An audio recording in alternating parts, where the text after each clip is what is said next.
क्या हुआ तेरा वादा, वो कसम वो इरादा। मोहम्मद एहतिशाम, जिसका ये कहना है कि मैं मोहम्मद रफ़ी साहब का नवासा हूँ और उनका नवासा जो उनसे पाकिस्तान पे मेडिकल स्टोर पर सेल्समैनी करने पर मजबूर है। मैं उनके रिलेशन से हूँ। डर के मैंने एक आध चैनल पे बात करना स्टार्ट की और मुझे नहीं पता था वो रातों रात वो बात इतनी वायरल हो जाएगी कि ऑल द वर्ल्ड वो 24 घंटों में फैली है। सावन भी तो जाए पहरवा, मन मेरा घबरावे।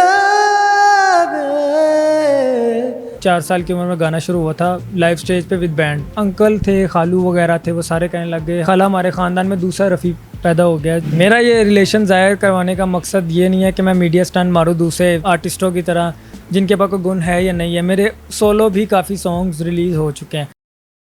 अस्सलामुअलैकुम, डेली धरती के साथ मैं आपका मेज़बान फ़हद हसन। नाज़रीन, यहाँ पर मेडिकल स्टोर मेडिसिन लेने आए थे। यहाँ पर एक लड़का काम करता है, ये गुनगुना रहा था। हमने इससे जाना, पूछा कि आपकी आवाज़ बड़ी सुरीली है, क्या मामला है। इसने कहा जी मैं मोहम्मद रफ़ी साहब का नवासा हूँ जो मशहूर व मारूफ मरहूम सिंगर रहे हैं। नाज़रीन, जनाबी आला की तरफ चलते हैं और जानते हैं कि ये क्या मामला है, कितनी सदाकत है कि ये मोहम्मद रफ़ी साहब के नवासे हैं और इनकी आवाज़ भी सुनते हैं। अस्सलाम वालेकुम। वालेकुम अस्सलाम। कैसे हैं? अल्हम्दुलिल्लाह, आप बताएं। अल्लाह का करम। नाम क्या है आपका पूरा? मोहम्मद एहतिशाम। मोहम्मद एहतिशाम। एहतिशाम, ये बताइएगा कि आप कह रहे हो कि आप मोहम्मद रफ़ी साहब के नवासे हो, ये क्या मामला है? जी, नानी अम्मी के फर्स्ट कज़न थे और वालदा साहिबा के मामू लगे, इस लिहाज से मेरे दूर के नाना हैं। तो दूर का रिश्ता है, लेकिन ज़ाहिर बात है रिश्ता तो है, उनके बाद खून में गाने वाला मैं ही हूँ। बेहतर हो गया। एहतिशाम, मुझे यही बताइएगा कि आप तो पाकिस्तान में हो, वो तो इंडिया में उन्होंने अपनी ज़िंदगी गुजारी है। जी बिल्कुल। पहले जब आपको पता है कि पाक इंडिया बना था, उस टाइम वो पाकिस्तान वापस आए थे। अमृतसर पंजाब से थे, उसके बाद वो वापस पाकिस्तान आए थे और दोबारा वो इंडिया चले गए। जब बॉलीवुड में उन्होंने पहला कदम रखा था तो उनके गाने ज़ाहिर बात है हिट होना शुरू हो गए और जैसे वो सुपर हिट हुए तो उसके बाद फिर बॉलीवुड ने कह दिया कि हम इनको पाकिस्तान नहीं भेज सकते क्योंकि ये हमारा अब सरमाया बन चुके हैं। तो इस वजह से वो इंडिया रह गए थे और उस दौर में ज़ाहिर बाद में पैदा भी नहीं था होगा। तो अगर उस टाइम पे होते तो शायद आज मैं भी इंडिया होता। तो जब मुझे ये ख़बर पता चली तो हम लोग तब पाकिस्तान थे और हम पाकिस्तानी फैमिली में से बिलोंगिंग करते हैं उनकी, तो पाकिस्तानी रिश्तेदारों में से हम लोग उनके हैं। बेहतर हो गया। अच्छा, ये बताइएगा कि ज़ाहिर है जब आपने जैसे कि कहा कि उस वक्त ज़ाहिर है आपकी उम्र से भी लग रहा है कि आप उस वक्त तो पैदा नहीं हुए होगे, तो आपको ये कैसे मालूम हुआ, किसने आपको बताया कि हम जो उनसे है वो रफ़ी साहब के ख़ानदान से बिलोंग करते हैं? ये ख़ानदान में तब बातें चलना शुरू हुई थी कि जब मैं गाना 4 साल की उम्र में गाना शुरू हुआ था लाइव स्टेज पे विद बैंड और मुझे अवार्ड्स भी मिलते थे पढ़ाई के साथ साथ। तो उस टाइम पे मेरे अंकल थे, खालू वगैरह थे, वो सारे कहने लग गए हमारी नानी अम्मी को, जो उनकी खाला वगैरह लगती हैं, कि खाला हमारे ख़ानदान में दूसरा रफ़ी पैदा हो गया। जिसको मैं तो जब सुना था तो मैं शौक हो गया था कि इतना बड़ा नाम ले रहे हैं, लेजेंड ऑफ द वर्ल्ड। तो पहले तो मुझे पता ही नहीं था रफ़ी साहब है कौन, क्योंकि पॉप म्यूज़िक और इस तरह का म्यूज़िक सुनते थे। बाद में क्लासिकल की तरफ आए थे, तो जब सुना तो तब पता चला और काफ़ी ज़्यादा मतलब लोगों ने, कज़न्स ने मैच करना शुरू कर दिया आवाज़ को कि उनके बाद लाइक गाने वाला मैं हूँ। तो मैंने कहा हो सकता है, शायद मैं कोशिश कर रहा हूँ लेकिन मैं वैसा नहीं हूँ, ना हो सकता हूँ। तो उसके बाद यही बात करते रहे कि ये हमारे ख़ानदान में दूसरा रफ़ी साहब पैदा हो गए हैं और ये भी वैसा गाते हैं। हमारे ख़ानदान में कोई गाने वाला नहीं है मेरे सिवा, सारे पढ़े लिखे हैं, कोई डॉक्टर है, कोई इंजीनियर है, कोई बिजनेसमैन है। तो एज अ सिंगर तो उनके बाद सिर्फ मैं ही आया हूँ। बेहतर हो गया। तो शाम, ये बताइएगा कि आप मेडिकल स्टोर में काम कर रहे हो, कितने अरसे से काम कर रहे हो? मुझे तकरीबन 8 साल हो चुके हैं और अभी तक कर रहा हूँ। आपकी उम्र कितनी है? मेरी 24 ईयर्स। 24 साल की हो। तो स्टडी वगैरह नहीं किया आपने अपनी ज़िंदगी में? स्टडी ओबियसली की है, इंटरमीडिएट किया है, उसके बाद मैंने म्यूज़िक के कोर्स किए हैं, क्लासिकल की तालीम ली है, उसके बाद साउंड मिक्सिंग मास्टरिंग का कोर्सेज किए हैं। रिवर्ब स्टूडियो से तला लियाकत मेरे टीचर हैं जिन्होंने मुझे क्लासिकल की तालीम दी है, उनसे सीखा मैंने।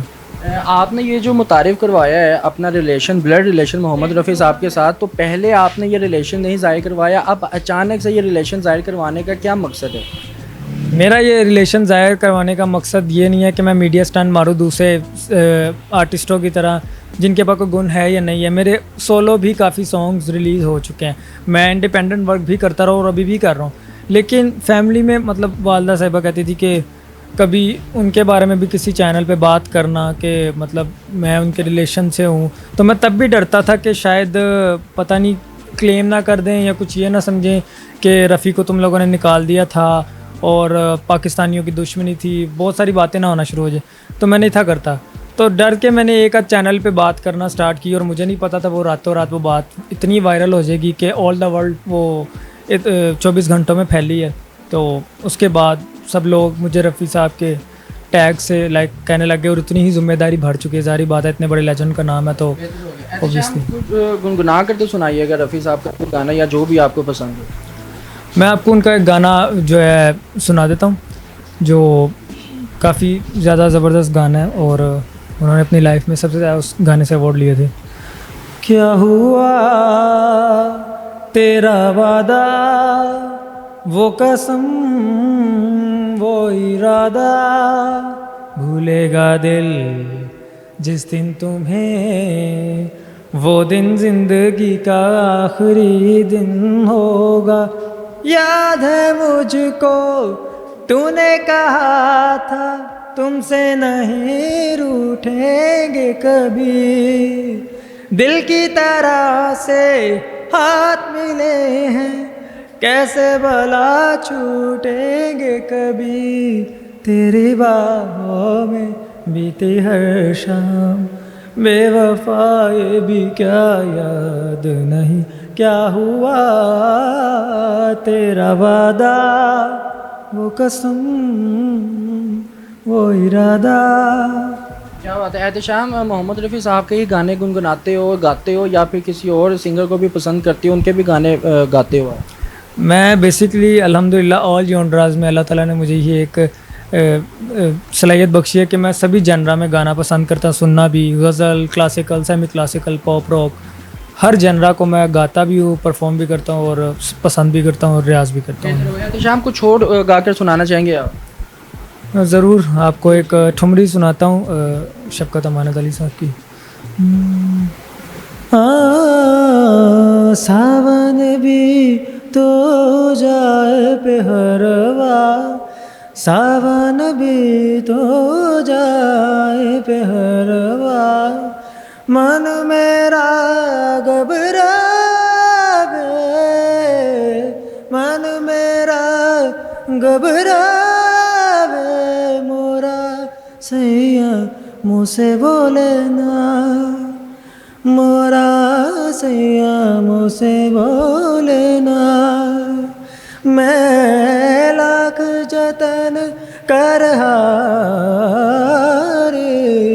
लाख जतन कर हार रही, मोरा सैया मुझसे बोले ना, मोरा सैया मुझसे बोले ना।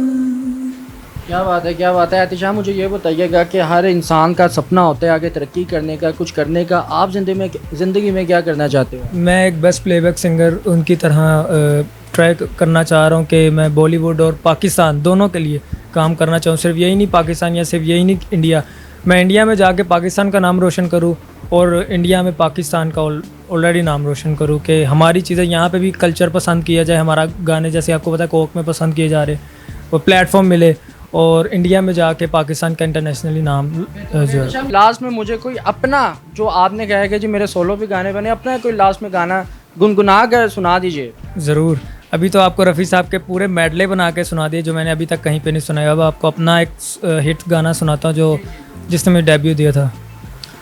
इन बारिश की बूंदों में आए तेरी याद, उम्मीदों की सांसों में तेरी ही फरियाद, कोई ना था अपना कोने में गढ़ता सपना,